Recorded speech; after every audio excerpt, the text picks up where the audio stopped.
Hello my dear students, मैं हूं Meenakshi from VM academy classes Nashik. बच्चों, हम देख रहे हैं क्लास 12 का चैप्टर 4 थर्मोडायनेमिक्स और आज है उसका लेक्चर नंबर 12 जिसमें हम टॉपिक स्टडी करने वाले हैं एडियाबैटिक प्रोसेस।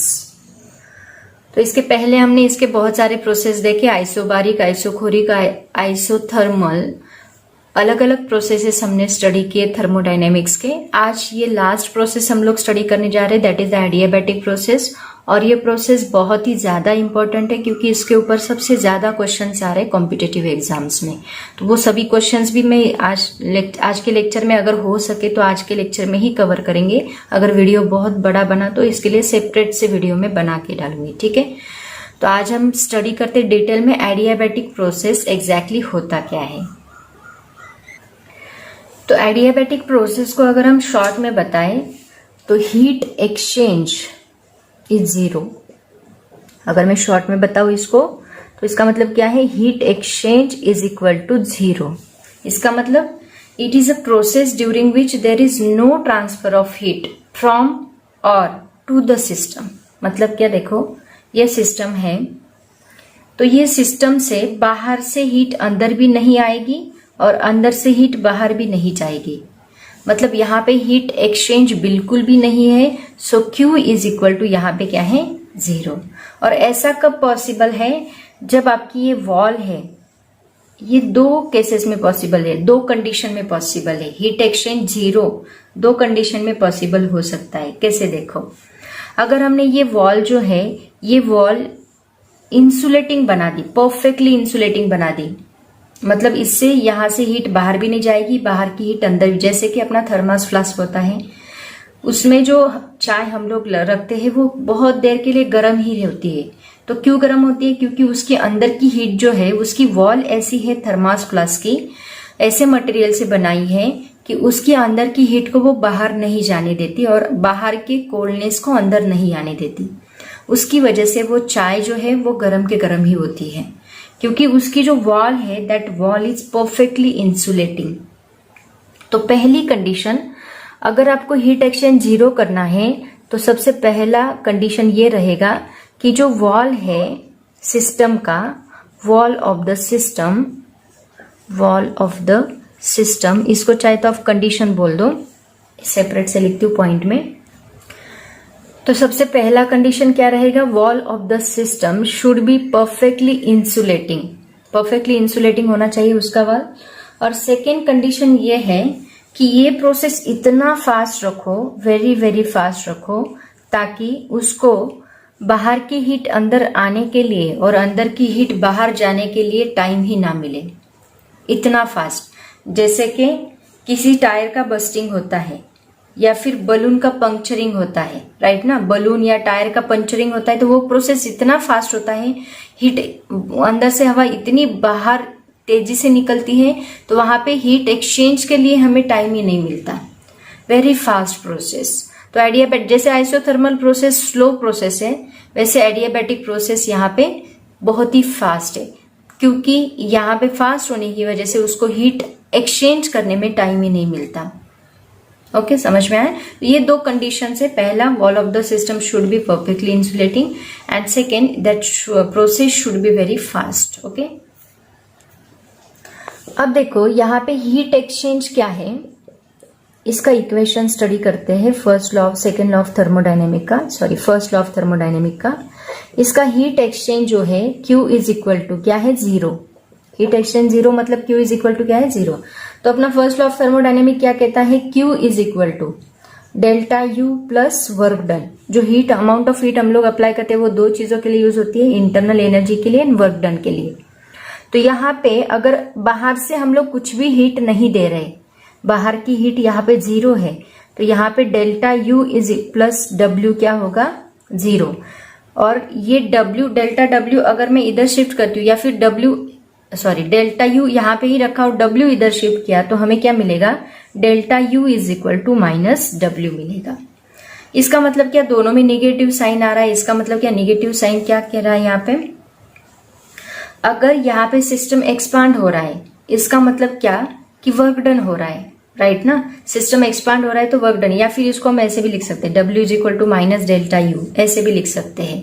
अगर सिस्टम एक्सपांड हो रहा है तो उसका मतलब क्या, वहां पे वर्क डन हो रहा है, क्योंकि देखो ये सिस्टम है, डायग्रामेटिकली बताती हूँ आपको, यहाँ का गैस एक्सपांड हो रहा है तो ये पिस्टन ऊपर जा रहा है, मतलब वर्क इज डन हियर। तो यहां से तो हम हीट अप्लाई नहीं कर रहे, फिर भी काम हो रहा है। कैसे हो रहा है, क्योंकि इसके जो गैस की जो इंटरनल एनर्जी है वो इसके लिए यूटिलाइज हो रही है। जैसे कि अगर हमने कुछ भी खाना नहीं खाया और फिर भी हम काम करें तो हम क्या करते हैं, अपने खुद की एनर्जी अप्लाई करते हैं वहां पे, राइट। तो वैसे ये गैस क्या कर रहा है, उसकी खुद की एनर्जी अप्लाई कर रहा है, जो कि हम कहते हैं इंटरनल एनर्जी, उसी को हम डेल्टा यू कहते हैं। तो डेल्टा यू यहाँ पे अप्लाई हो रहा है। अगर डेल्टा यू यहाँ पे अप्लाई हो रहा है, इसका मतलब क्या, वो डिक्रीज हो रहा है, डिक्रीज हो रहा है, इसीलिए यहाँ पे वो क्या है, निगेटिव, क्योंकि इनिशियली वो डेल्टा यू ज्यादा रहेगा तो U1 ज्यादा रहेगा और U2 कम रहेगा, और दोनों का अगर हमने डिफरेंस लिया U2 माइनस U1 तो U2 कम है, ऑब्वियसली ये डिफरेंशिएशन मतलब ये दोनों का सब्ट्रैक्शन हमें निगेटिव मिलेगा, इसका मतलब डेल्टा यू हमें निगेटिव मिलेगा। उसी के अपोजिट अगर हमने इसको नीचे दबाया, मतलब कंप्रेस किया, अभी एक्सपांड हो रहा था, अभी कंप्रेस हुआ, इसका मतलब क्या कि कंप्रेस करने की वजह से हम लोग क्या कर रहे हैं, उस सिस्टम के ऊपर काम कर रहे हैं। इसका मतलब सिस्टम की एनर्जी बढ़ेगी, उसकी इंटरनल एनर्जी यहाँ पे बढ़ेगी, उसके ऊपर काम कर रहे हैं। सिस्टम काम नहीं कर रहा है अभी, work done on the system, उसके ऊपर काम करे, तो यहाँ पे ये माइनस रहेगा, ये माइनस रहेगा तो इट बिकम्स प्लस, मतलब इसकी इंटरनल एनर्जी बढ़ रही है। इसका मतलब इनिशियल एनर्जी कुछ कम थी, अब इनिशियल एनर्जी ज्यादा है। इसका मतलब बस इतना ही याद रखो, अगर गैस एक्सपांड हो रही है, गैस एक्सपांड हो रही है तो डेल्टा यू निगेटिव रहेगा, अगर गैस कंप्रेस्ड हो रही है तो डेल्टा यू पॉजिटिव होगा। इसी के अपोजिट गैस एक्सपांड हो रही है, इसका मतलब work is done by the system, इसीलिए यहाँ पे negative, and when gas compressed work is done on the system, इसलिए वो पॉजिटिव। समझ में आया?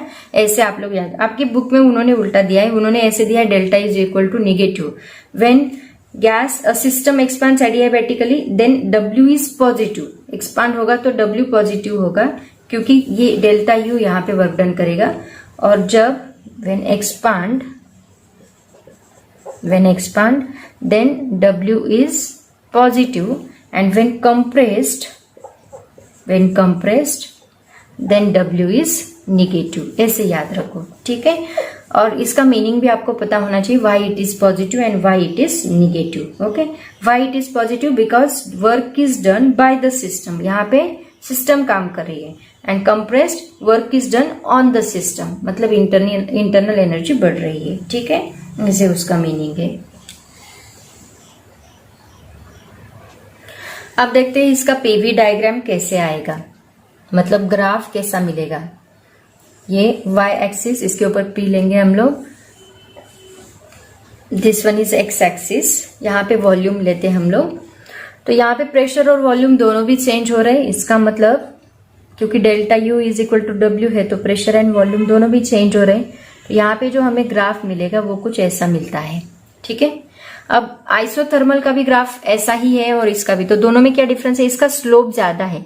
आइसोथर्मल का ग्राफ ऐसा मिलता है, उसका स्लोप थोड़ा कम है, और इसका स्लोप ज्यादा है, इसका एडियाबैटिक का स्लोप। अगर दोनों ग्राफ दिए तो आपको समझ में आना चाहिए, जिसका स्लोप ज्यादा होगा, कभी कभी क्वेश्चन पूछा जाता है, 4 ग्राफ दिए होते हैं, एक ऐसा और ये 2 ऐसे, तो आपको समझ में आना चाहिए ये किसका किसका ग्राफ है, ठीक है। इसके ऊपर सेपरेट से क्वेश्चन लूंगी मैं। तो यहाँ पे याद रखो, आइसोथर्मल का जो ग्राफ होता है उसका स्लोप थोड़ा कम है और एडियाबैटिक का स्लोप थोड़ा ज्यादा है, तो ऐसा ग्राफ हमें मिलता है, बस ये line, okay. This is the PV diagram. Next point देखो, थर्मोडायनेमिक्स ऑफ एडियाबैटिक प्रोसेस। तो इसके लिए हम लोग वर्क डन का फॉर्मूला फाइंड आउट करने वाले हैं, लेकिन उसके पहले मैं आपको बताती हूँ, बहुत ही इंपॉर्टेंट पॉइंट है। एडियाबैटिक प्रोसेस में हमें एक इक्वेशन मिलता है, that equation is what, PV raise to gamma is always equal to constant. So यहाँ पे ये P तो प्रेशर है, V तो वॉल्यूम है, ये हमें पता है। PV is equal to constant हमने देखा था, but PV raise to gamma is equal to constant. तो ये गामा क्या है, गामा को हम लोग क्या कहते हैं, gamma is the ratio of Cp divide by Cv, ये ऑलरेडी हम लोगों ने काइनेटिक थ्योरी ऑफ गैसेस में स्टडी किया है। गैमा की वैल्यू क्या होती है, gamma is equal to CP divide by CV. तो यहाँ पे सीपी क्या है, it is the molar specific heat at constant pressure to the CV मतलब molar specific heat at constant volume.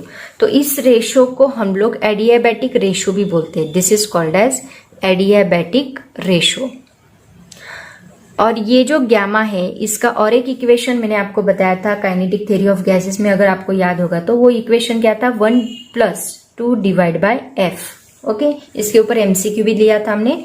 1+2 divide by F. यहाँ पे एफ क्या होता है, F is called as degree of freedom.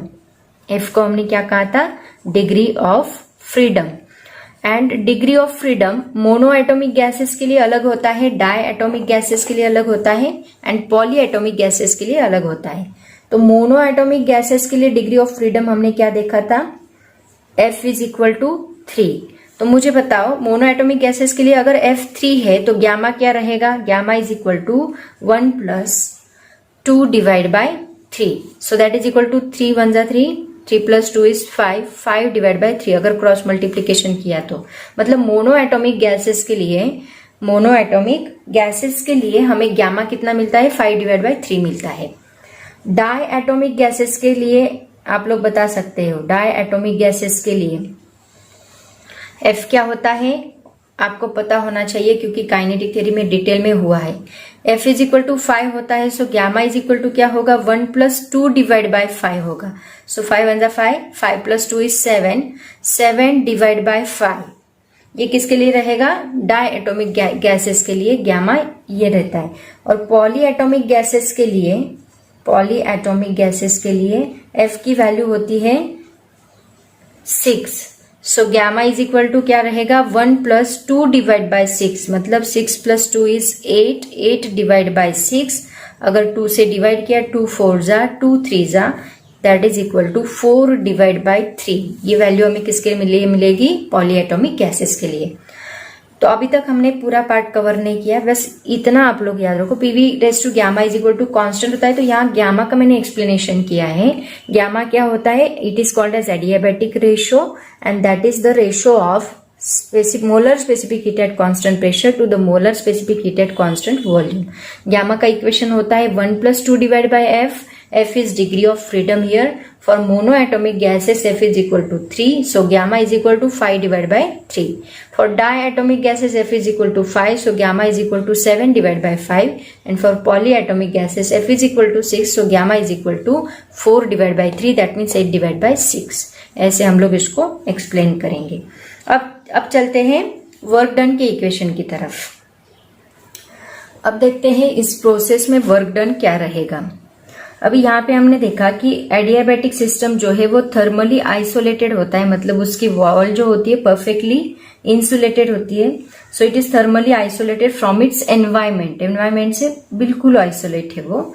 Therefore it can not exchange heat with it, उसमें heat exchange नहीं होती, बाहर भी नहीं जाती, बाहर से अंदर नहीं जाती। तो यहाँ पे जब एडियाबैटिक चेंज होता है तो उस वक्त उसका temperature and it's internal energy both changes. तो उसकी जो इंटरनल एनर्जी चेंज होती है वो कितनी होती है, इसके पहले हमने देखा डेल्टा यू का जो इक्वेशन है वो हमने क्या लिया था, N into CV into dt मतलब डेल्टा टी। डेल्टा यू के लिए हम लोग डेल्टा टी लेंगे, ठीक है। अगर N 1 मोल रहा तो delta U is equal to क्या मिलेगा हमें, N into only CV into delta T मिलेगा। एंड वर्क डन क्या होगा, देखो अभी वर्क डन का फॉर्मूला हमें यहाँ पे डिराइव करना है। सो वर्क डन इज, अगर हम छोटा सा वर्क डन लेते हैं dw, तो dw का फॉर्मूला हमें क्या मिलता है, P इंटू dv मिलता है, राइट। लेकिन अगर मुझे टोटल वर्क डन लेना है, ये छोटा सा वर्क डन हमने लिया है, तो टोटल वर्क डन के लिए हम क्या करते हैं, इस छोटे से वर्क डन को इंटीग्रेट करते हैं।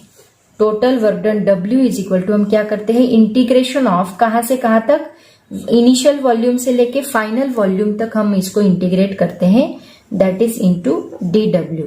सो dw का फॉर्मूला क्या है वो पुट कर दो, that is VI to VF P into dv, ठीक है। लेकिन हमने देखा कि प्रेशर का इक्वेशन, इसके पहले हमने क्या फॉर्मूला डिराइव किया, PV raise to gamma is equal to क्या होता है, कांस्टेंट होता है, दैट मीन्स C होता है। तो यहाँ पे हमें P का क्या इक्वेशन मिलेगा, therefore P is equal to, ये V इधर शिफ्ट किया तो यहाँ पे हमें मिलेगा C divide by V raise to gamma. तो इस P की जगह पे हम लोग ये पुट कर सकते हैं, तो हमें वर्क डन का फॉर्मूला क्या मिलेगा, integration of VI to VF। P की जगह पे ये फॉर्मूला डालो, C divide by V raise to gamma into dV। ठीक है, अभी यहाँ पे इंटीग्रेशन में जो कांस्टेंट डेरिवेटिव हो, इंटीग्रेशन हो जिसमें कांस्टेंट टर्म होती है, वो हम इंटीग्रेशन या डेरिवेटिव के बाहर लेते हैं और रिमेनिंग टर्म का हम लोग इंटीग्रेशन करते हैं। इंटीग्रेट का फॉर्मूला आपको पता होना चाहिए इसके लिए। तो देखो हमने यहाँ पे कांस्टेंट टर्म जो है C, उसको बाहर निकाल लिया। उसको बाहर निकालने के बाद इंटीग्रेशन में अभी क्या रहेगा, VI raise to VF 1 divide by V raise to gamma into dV। Okay, so यहाँ पे V रेज टू गैमा को अगर हम ऊपर लेके गए तो हमें क्या मिलेगा, V raise to minus gamma मिलेगा। So W is equal to C into integration VI to VF V raise to minus gamma into dV। तो यहाँ हमें पता है x रेज टू n का इंटीग्रेशन हमने देखा है मैथमेटिकल मेथड्स इन 11th, उसमें हमने x रेज टू n का इंटीग्रेशन क्या लिया था, x raise to n plus 1 divide by n plus 1। ये फॉर्मूला हमने स्टडी किया है। तो यहाँ V raise to minus gamma के लिए भी सेम फॉर्मूला होगा, minus gamma plus 1 divide by minus gamma plus 1। So work done is equal to हमें क्या मिलेगा, C into integration VI to VF V raise to minus gamma plus 1। Integration पढ़ ही लो, आपको मैथ्स में बहुत डिटेल में है इंटीग्रेशन, सो आपको पता ही होना चाहिए, minus gamma plus 1 into dV। ठीक है, सॉरी यहाँ पे लिखने की जरूरत नहीं है इंटीग्रेशन, क्योंकि हमने इसका टोटल का फॉर्मूला लिया है। इसका इंटीग्रेशन क्या आएगा, V raise to minus gamma plus 1 divide by minus gamma plus 1, और इसको लिमिट लगेगा जैसे हम डेरिवेटिव में लगाते हैं, वैसे ही यहाँ पे लिमिट लगेगा VI से लेके VF तक। ठीक है, तो यहाँ पे देखो ये माइनस गैमा प्लस 1 जो है, इसको हम 1 माइनस गैमा लिख सकते हैं और इसको बाहर निकाल सकते हैं, क्योंकि हमें ये V का लिमिट डालना है। ये कांस्टेंट टर्म को हम लोग बाहर ले सकते हैं। So gamma W is equal to क्या आएगा, C divide by 1 minus gamma, बाहर निकाल लो, और ब्रैकेट में क्या बचेगा, V एक बार हम लोग F लेंगे और माइनस करके I लेंगे। ठीक है, so VF raise to minus gamma plus 1 minus VI raise to minus gamma plus 1, दोनों लिमिट हम लगा देंगे यहां से यहां तक की वैल्यू। ठीक है, अब देखो यहाँ पे C इज इक्वल टू हमने क्या लिया है, PV raise to gamma is equal to हमने क्या लिया है, C। तो हम लोग ऐसे बोल सकते हैं PI VI raise to gamma is equal to, constant का मतलब क्या होता है कि इनिशियल मल्टीप्लीकेशन, फाइनल मल्टीप्लीकेशन, ये सभी के लिए कांस्टेंट वैल्यू रहेगी। तो इसका मतलब ये दोनों क्या रहेंगे, इक्वल रहेंगे। PI VI raise to gamma is equal to PF VF raise to gamma. इसका मतलब अगर ये C हम अंदर मल्टीप्लाई करते हैं तो जब VF है तब हमें ये मल्टीप्लीकेशन डालना पड़ेगा, और जब VI है तो यहाँ पे इज इक्वल टू कॉन्स्टेंट हम लगा सकते हैं। ठीक है, तो अभी देखो ये दोनों वैल्यूज डाल के हम लोग उसको डिराइव करेंगे। तो यहाँ पे हमें क्या मिलेगा, so W is equal to हमें क्या मिलेगा, C divide by 1 minus gamma. ये जो C है, अभी मैं यहाँ पे 1 लिखती हूँ और इस C को अंदर मल्टीप्लाई करती हूँ, तो यहाँ C को मल्टीप्लाई किया तो ये क्या बनेगा, C into VF raise to minus gamma plus 1 minus, यहाँ पे लिखती हूँ C into VI raise to minus gamma plus 1। तो C को मैंने अंदर मल्टीप्लाई कर दिया। ठीक है, अब C को अंदर मल्टीप्लाई किया, C की जगह पे PI VI and PF VF डालो। यहाँ VF है तो PF VF डालेंगे C की जगह पे, यहाँ VI है तो PI VI डालेंगे C की जगह पे। तो हमें क्या मिलेगा, W is equal to 1 divide by 1 minus gamma as it is रहेगा। यहाँ C की जगह पे एक बार हम डालेंगे PF VF raise to gamma minus PI VI, sorry एक काम करती हूँ, इसको मैं रफ करती हूँ और इसको ठीक से लिखती हूँ, क्योंकि यहाँ जगह कम पड़ रही है, तो इसको रफ करके इस साइड में लिखती हूँ। इसको पहले आप लोग कॉपी कर लो पॉज करके, उसके बाद में आगे का बताती हूँ आपको। ठीक है, तो देखो W इज इक्वल टू, ये इक्वेशन लिखो, 1 divide by 1 minus gamma in bracket C की जगह पे हम लोग डालेंगे PF VF raise to gamma, और ऑलरेडी यहाँ पे VF है, देखो VF raise to minus gamma plus 1, minus यहाँ C की जगह पे हम लोग डालेंगे, इस C की जगह पे डालेंगे PI VI raise to gamma into, already VI है, VI raise to minus gamma plus 1। अब देखो W is equal to 1 divide by 1 minus gamma में कुछ भी चेंज नहीं होगा। अब यहाँ पे क्या होगा, देखो ये PF एज इट इज रहेगा, ये VF दोनों का बेस सेम है तो एक ही VF हम लोग लेंगे, और ऊपर के जो रेशोज है इनके एक्सपोनेंट है उनका क्या होगा, एडिशन होगा। यहाँ पे दिख नहीं रहा आपको, सॉरी। सो ये इन दोनों का क्या होगा, एडिशन होगा। तो क्या आएगा, gamma minus gamma plus 1। Okay, इन दोनों को हमने ऐड किया, माइनस सिमिलरली इस साइड भी VI एक ही आएगा and gamma minus gamma plus 1 होगा। ठीक है, तो यहाँ पे ये जो माइनस है, गैमा माइनस गैमा, ये दोनों जीरो होंगे, गैमा माइनस गैमा जीरो होंगे।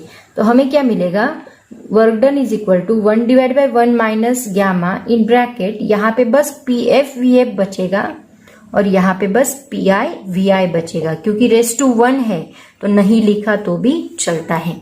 और ये जो इक्वेशन हमें मिला है, ये किसका इक्वेशन मिला है, this is the equation of work done.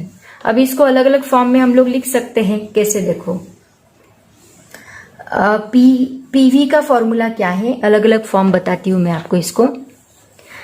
PV का फॉर्मूला क्या है, PV इज इक्वल टू होता है NRT, राइट ना, आइडियल गैस इक्वेशन। तो PI VI क्या आएगा, that is equal to NRTI आएगा, initial temperature, and PF VF क्या आएगा, PF VF is equal to NRTF आएगा। तो इन दोनों को अगर हमने सब्ट्रैक्शन लिया तो हमें क्या मिलेगा, दैट इज इक्वल टू, लिखते हैं यहाँ पे W इज इक्वल टू, इसको हम ऐसे भी लिख सकते हैं PF VF minus PI VI divide by 1 minus gamma. ठीक है, इसको मैंने यहाँ पे लिख लिया, that is equal to PF VF की जगह पे ये फॉर्मूला डालो, ये वाला NRTF माइनस PI VI की जगह पे ये डालो NRTI।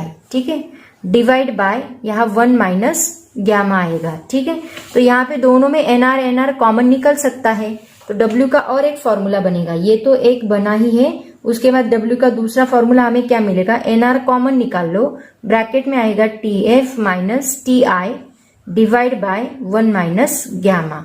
तो ये भी एक फॉर्मूला हमें यहाँ पे मिलता है।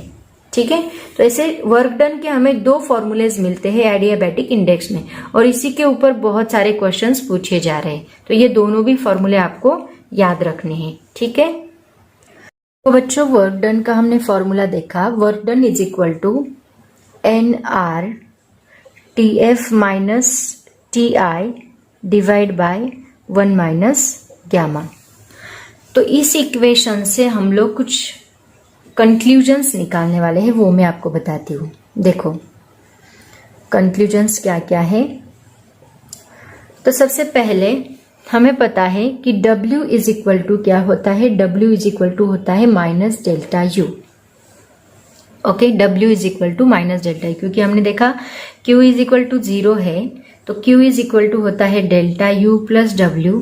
सो अगर हम W इस साइड शिफ्ट करते हैं तो वो माइनस डेल्टा U बनता है, that is equal to W। मतलब अगर W पॉजिटिव है तो डेल्टा U निगेटिव रहेगा, मतलब उसकी इंटरनल एनर्जी डिक्रीज होगी, ऐसे उसका मीनिंग है। अगर W निगेटिव है तो डेल्टा U पॉजिटिव रहेगा, मतलब उसकी इंटरनल एनर्जी इंक्रीज होगी, मतलब टेम्परेचर इंक्रीज होगा। ठीक है, ऐसा उसका मीनिंग है। तो यहाँ पे देखो, इसको हम लोग, इस इक्वेशन को हम लोग ऐसे भी लिख सकते हैं, that is equal to minus delta U, ऐसे भी लिख सकते हैं। ठीक है, minus delta U is equal to W is equal to NRTF minus TI। तो आपके बुक में यहाँ पे उन्होंने TI माइनस TF दिया है, उतना करेक्शन कर लो, it should be TF minus TI। तो अब देखो यहाँ पे वर्क डन के रिलेटेड या इस इक्वेशन से रिलेटेड कुछ कंक्लूजन्स है। सबसे पहला कंक्लूजन देखो क्या है, अगर गैस एक्सपांड होता है, इफ गैस एक्सपांड्स होता है तो हमने देखा कि वर्क डन क्या होता है, ग्रेटर देन 0, मतलब पॉजिटिव होता है, राइट। अगर वर्क डन पॉजिटिव है इसका मतलब क्या कि T I is greater than T F है। Okay, T I is greater than T F है। इसका मतलब क्या कि गैस जो है गैस विल कूल डाउन। यहाँ पे गैस क्या हो रहा है, कूल डाउन हो रहा है। क्योंकि देखो यहाँ पे अगर हमने इस माइनस को मल्टीप्लाई किया तो हमें क्या मिलेगा, यहाँ पे टी आई मिलेगा और यहाँ पे टी एफ मिलेगा। ठीक है, तो यहाँ पे अगर हमने T I minus T F किया तो T I minus T F मतलब क्या, ग्रेटर देन टी एफ होगा। अगर मैंने माइनस मल्टीप्लाई कर दिया यहाँ पे तो मुझे T I minus T F मिलेगा। तो टी आई यहाँ पे ज्यादा है और टी एफ यहाँ पे कम है। इसका मतलब क्या हो रहा है, गैस कूल डाउन हो रहा है। सिमिलरली सेकेंड, अगर गैस हमने कंप्रेस्ड किया, गैस हमने कंप्रेस्ड किया तो क्या होगा, वर्क डन हमें निगेटिव मिलेगी, मतलब लेस देन 0 होगी और ये हमें निगेटिव मिलेगा। इसका मतलब क्या कि T F is greater than T I. अगर इनिशियल टेम्परेचर, फाइनल टेम्परेचर ज्यादा है, इनिशियल कम है, मतलब गैस क्या हो रही है, गर्म हो रही है। That means gas will warm up, gas will warm up, ऐसा उसका मीनिंग है। समझ में आया? अगर गैस एक्सपांड हो रही है तो work done is greater then 0 है, मतलब पॉजिटिव है। अगर गैस कंप्रेस्ड हो रही है तो work done is less than 0 है, मतलब निगेटिव है। ठीक है, तो यहाँ पे ये जो दो कंडीशन है, इससे जो दो कंक्लूजन्स निकल रहे हैं ये आपको याद रखने हैं। उसके बाद देखो बच्चों, जो इक्वेशन हमने स्टडी किया P V raise to gamma is equal to constant, तो इस इक्वेशन को हम लोग अलग अलग फॉर्म में लिखने वाले हैं। मतलब ये इक्वेशन अभी प्रेशर एंड वॉल्यूम के फॉर्म में है, तो ये उसको हम लोग टेम्परेचर एंड वॉल्यूम के फॉर्म में भी लिख सकते हैं, उसको हम लोग सिर्फ प्रेशर एंड टेम्परेचर के फॉर्म में भी लिख सकते हैं। तो उसके अलग अलग फॉर्म हम लोग लिखने वाले हैं। तो सबसे पहले हम लोग इसका टेम्परेचर एंड वॉल्यूम का फॉर्म देखेंगे, टेम्परेचर एंड वॉल्यूम फॉर्म। मतलब देखो, क्योंकि आपको प्रूव करने के लिए पूछा गया है इसलिए मैं लिख के दे रही हूं। So PV raise to gamma is equal to constant. तो यहाँ पे हमें पीवी का एक रिलेशन पता है, that is PV is equal to NRT ideal gas equation. तो यहाँ पे पी की जगह पे हम लोग क्या लिख सकते हैं, अगर मैंने ये वी इधर शिफ्ट किया तो पी इज इक्वल टू हम क्या लिखेंगे, इसको एनआरटी डिवाइड बाय वी। ठीक है, ऐसे हम लोग लिख सकते हैं, क्योंकि हमें टेम्परेचर एंड वॉल्यूम चाहिए, उसमें प्रेशर नहीं चाहिए, ये पी नहीं चाहिए, वो रिलेशन बस टेम्परेचर एंड वॉल्यूम के फॉर्म में होना चाहिए।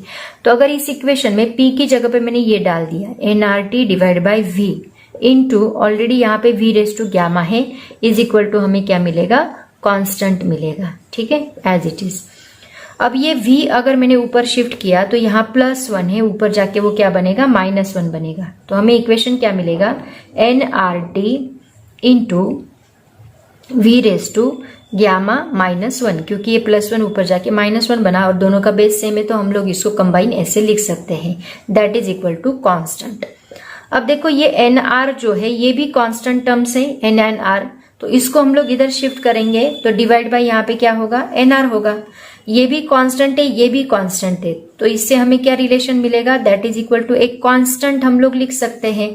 इसका मतलब T V raise to gamma -1 is equal to हम लोग क्या लिखेंगे, कांस्टेंट लिखेंगे। मतलब ये इक्वेशन देखो अब किसके फॉर्म में आ गया, पहले वो पी एंड वी के फॉर्म में था, अब किसके फॉर्म में आ गया, टी एंड वी के फॉर्म में आ गया। टी वी यहाँ पे P V raise to gamma है, यहाँ पे T V raise to gamma -1 is equal to constant है। ठीक है, तो ये एक फॉर्म बना टेम्परेचर एंड वॉल्यूम का। अब आपके नोट्स में जो दिया है उन्होंने वो वॉल्यूम एंड टेम्परेचर का फॉर्म दिया है, तो उसके फॉर्म में भी प्रेशर एंड टेम्परेचर का फॉर्म दिया है, तो उसके फॉर्म में भी हम लोग इसको लिखते हैं। तो देखो प्रेशर एंड टेम्परेचर का फॉर्म अभी हम लिखते हैं। सो यहाँ पे वापिस हमें पीवी इज इक्वल टू वही इक्वेशन कंसिडर करना है, एन आर टी। अभी हमें किसका फॉर्म चाहिए, प्रेशर एंड टेम्परेचर का, तो वो वॉल्यूम को हम लोग एज इट इज रखेंगे। यहाँ वॉल्यूम की जगह पे हम लोग क्या पुट करेंगे, ये प्रेशर को इधर शिफ्ट कर दो तो ये डिवाइड बाय क्या होगा, पी। तो इसकी जगह पे हम लोग अभी ये इक्वेशन पुट करेंगे, तो हमें प्रेशर एंड टेम्परेचर की ही टर्म्स मिलेगी, एनआर तो कांस्टेंट है, तो P into V raise to gamma is equal to constant है। ठीक है। तो v की जगह पे ये p एज इट इज रखेंगे और v की जगह पे हम लोग पुट करेंगे nRT divide by p raise to क्या है gamma is equal to constant. ठीक है, ये r दिख रहा है, गामा ऐसे होना चाहिए इज इक्वल टू कांस्टेंट। तो यहाँ पे अभी हम क्या करेंगे, देखो nRT raise to gamma separate करेंगे और p रेस टू गामा भी सेपरेट करेंगे। तो ये क्या बनेगा, nRT raise to gamma divide by p raise to gamma, ठीक है, इज इक्वल टू कांस्टेंट। यहां पे भी ये पूरे ब्रैकेट को गामा है। ठीक है, तो यहां ये प्लस गामा है, ऊपर जाके क्या बनेगा, माइनस गामा बनेगा। तो p का ऑलरेडी 1 यहां पे है, p का यहां पे ऑलरेडी 1 है, ये प्लस गामा ऊपर जाके माइनस गामा बनेगा। तो हम लोग लिखेंगे p raise to 1 minus gamma.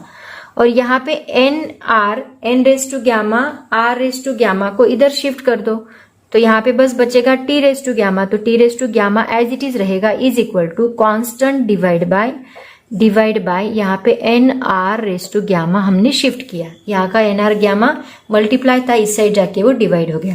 तो ये भी तो गामा रेस टू कुछ भी होने दो, लेकिन nr कांस्टेंट है, इसका मतलब ये दोनों टर्म्स यहाँ पे क्या रहेगी, कांस्टेंट ही रहेगी। इसका मतलब हम लिखेंगे p raise to 1 minus gamma into t raise to gamma is equal to हमें क्या मिलेगा, कांस्टेंट मिलेगा। ठीक है, मतलब ये उसका प्रेशर एंड टेम्परेचर का फॉर्म हमें क्या मिला, that is p raise to 1 minus gamma into t raise to gamma is equal to constant. तो आपके नोट्स में उन्होंने ये रिलेशन दिया है और बोला है prove that p raise to 1 minus gamma into t raise to gamma is equal to constant. तो आप लोग इसको इस तरह से प्रूव कर सकते हैं, pv raise to gamma is equal to constant but pv is equal to nRT, hence v is equal to nRT divide by p। उसको इसमें पुट करो, शिफ्ट करो और ऐसे उसको प्रूव करो। समझ में आया? तो ये इसके अलग अलग फॉर्म हमने देखे। pv रेस टू गामा को हमने, this is the first form. First form क्या है इसका, pressure and volume form. Second form हमने क्या देखा, टेम्परेचर एंड वॉल्यूम फॉर्म। क्या था वो temperature and volume form, tv raise to gamma minus 1 is equal to constant. ये सेकेंड फॉर्म देखा हमने। उसके बाद हमने थर्ड फॉर्म क्या देखा, p raise to 1 minus gamma t raise to gamma is equal to constant, pressure and temperature form. तो उनको तीनों फॉर्म में हमने लिख के देखा, प्रेशर, टेम्परेचर एंड वॉल्यूम। किसी के ऊपर भी क्वेश्चन पूछा जा सकता है, तो आपको ये तीनों इक्वेशन याद रखने, उसके साथ साथ वर्क डन का जो फॉर्मूला हमने डिराइव किया वो भी आपको याद रखना है। तो जितना भी हमने थ्योरेटिकल पार्ट पढ़ा है उन सभी पार्ट को हम लोग एक कंबाइन समरी में ले लेते हैं ताकि आपको याद रहेगा। उसके बाद नेक्स्ट वीडियो में मैं आपको इसके सभी रिलेटेड न्यूमेरिकल्स, जो कॉम्पिटिटिव एग्जाम्स में पूछे गए न्यूमेरिकल्स है, सभी न्यूमेरिकल्स में एक सेपरेट वीडियो बना के डालूंगी। ठीक है, तो देखो सबसे पहले आपको याद रखना है कि एक्सचेंज ऑफ हीट क्या होती है एडियाबैटिक प्रोसेस में, 0 होती है। उसकी वजह से जो हमें रिलेशन मिलता है, that relation is W is equal to minus delta U या फिर delta U is equal to minus W, ये रिलेशन मिलता है। ठीक है, थर्ड हमने स्टडी किया इसमें कि temperature is never equal to 0, delta T is never equal to 0, क्योंकि यहाँ डेल्टा U अगर 0 नहीं है, इंटरनल एनर्जी अगर चेंज हो रही है, इसका मतलब चेंज इन टेम्परेचर भी यहाँ पे 0 नहीं होगा। सो temperature of the system is changes, temperature of the system is changes, system का टेम्परेचर यहाँ पे चेंज होता है। ठीक है, ये आपको याद रखना है। उसके बाद हम लोगों ने वर्क डन का फॉर्मूला लर्न किया। वर्क डन का फॉर्मूला क्या लर्न किया, W is equal to NR TF minus TI divide by 1 minus omega 1 minus gamma, ये फॉर्मूला लर्न किया। उसी को हमने दूसरे फॉर्म में लिखा था PF VF minus PI VI divide by 1 minus gamma. अगर हम इसको डेल्टा U के फॉर्म में लिखते हैं तो यहाँ पे उल्टा होगा, मतलब TI माइनस TF होगा अगर आपने डेल्टा U के फॉर्म में लिखा तो, क्योंकि डेल्टा U को यहाँ पे निगेटिव साइन है। ठीक है, उसके बाद हमने PV रेस टू गामा के अलग अलग टर्म्स देखे, अलग अलग फॉर्म्स देखे।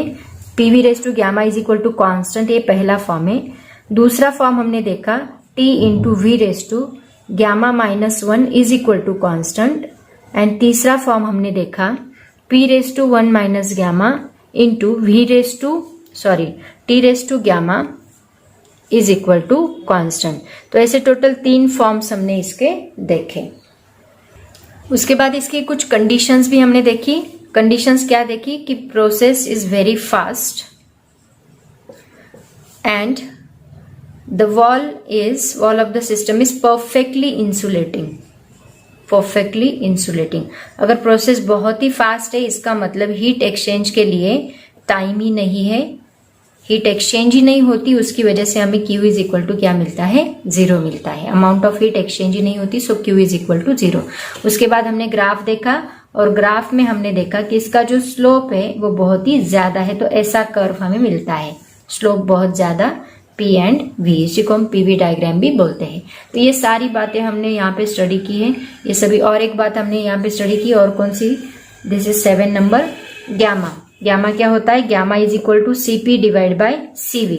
तो गैमा हमने मोनो एटॉमिक के लिए क्या देखा, मोनो एटॉमिक के लिए उसकी F, इसका और एक फॉर्मूला भी देखा। दूसरा फॉर्मूला क्या देखा हमने इसका, that is equal to 1 + 2 divide by F। So F is equal to क्या है, degree of freedom. Mono atomic के लिए 3 होता है तो ये 5/3। डाई एटॉमिक के लिए देखा, डाई एटॉमिक के लिए 5 होता है तो 7/5 एंड पॉली एटॉमिक के लिए 6 होता है तो ये 8/6 मतलब 4/3। तो ये भी बातें आपको याद रखनी है। तो ये सभी चीजें हमने यहाँ पे स्टडी की है, होप्स आपको सभी समझ में आया होगा। इसका न्यूमेरिकल का सेपरेट वीडियो हम लोग नेक्स्ट लेक्चर में देखेंगे। तो बच्चों आज के लिए एडियाबेटिक प्रोसेस का थ्योरेटिकल पार्ट में यहीं पे खत्म करती हूँ। पढ़ाई करते रहो। Thank you so much and bye bye.